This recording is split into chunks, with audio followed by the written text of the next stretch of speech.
Hai, balik lagi di channel Belajar TKD. Kali ini kita akan membahas mengenai Pancasila sebagai paradigma pembangunan.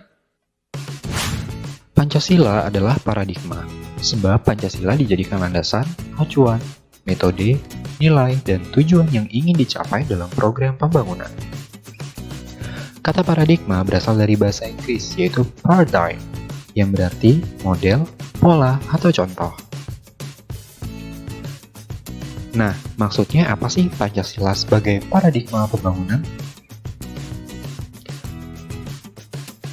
Pancasila sebagai paradigma pembangunan artinya Pancasila berisi anggapan-anggapan dasar yang merupakan kerangka keyakinan yang berfungsi sebagai acuan pedoman dalam perencanaan, pelaksanaan, pengawasan, dan pemanfaatan hasil-hasil pembangunan nasional.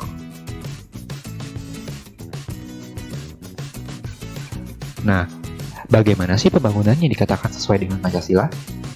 Yang pertama, pembangunan tidak boleh bersifat pragmatis. Pembangunan itu tidak hanya mementingkan tindakan nyata dan mengabaikan pertimbangan etis.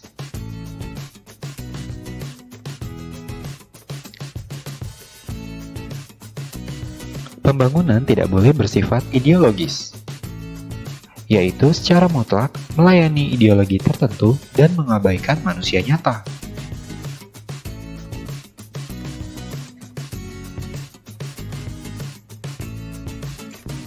Pembangunan harus menghormati hak asasi manusia. Pembangunan tidak boleh mengorbankan manusia nyata, melainkan menghormati harkat dan martabat bangsa.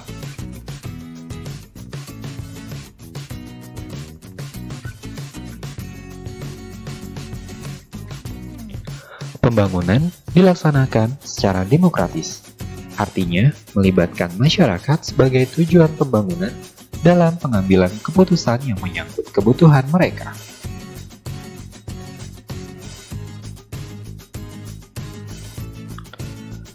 Pembangunan diprioritaskan pada penciptaan taraf minimum keadilan sosial, yaitu mengutamakan mereka yang paling lemah untuk menghapuskan kemiskinan struktural.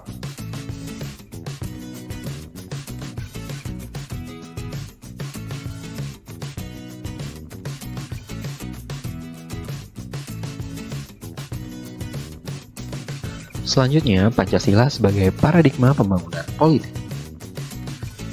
Manusia Indonesia selaku warga negara harus ditempatkan sebagai subjek atau pelaku politik, bukan sekedar objek politik. Nah, berikut implementasinya. Pertama, penerapan dan pelaksanaan keadilan sosial mencakup keadilan politik, budaya, agama, dan ekonomi dalam kehidupan sehari-hari. Kedua, mementingkan kepentingan rakyat atau demokrasi bila mana dalam pengambilan keputusan. Ketiga, melaksanakan keadilan sosial dan penentuan prioritas kerakyatan berdasarkan konsep mempertahankan persatuan. Keempat, dalam pencapaian tujuan keadilan menggunakan pendekatan kemanusiaan yang adil dan beradab. Dan yang terakhir, nilai-nilai keadilan sosial, demokrasi, persatuan, dan kemanusiaan bersumber pada nilai ketuhanan yang Maha Esa.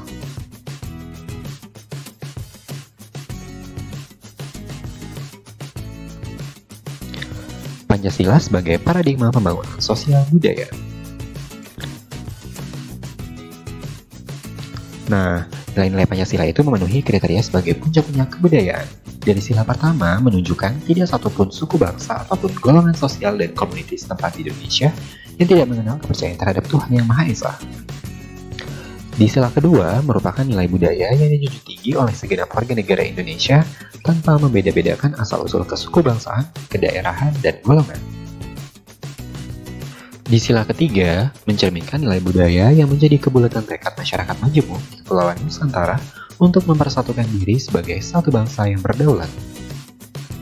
Di sila keempat merupakan nilai budaya yang luas persebarannya di kalangan masyarakat majemuk Indonesia untuk melakukan kesepakatan melalui musyawarah. Dan di sila yang kelima, betapa nilai-nilai keadilan sosial itu menjadi landasan yang membangkitkan semangat perjuangan bangsa Indonesia.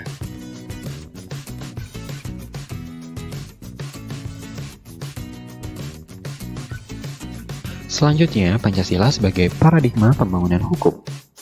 Maksudnya, hukum yang dibentuk itu tidak boleh bertentangan dengan sila-sila Pancasila.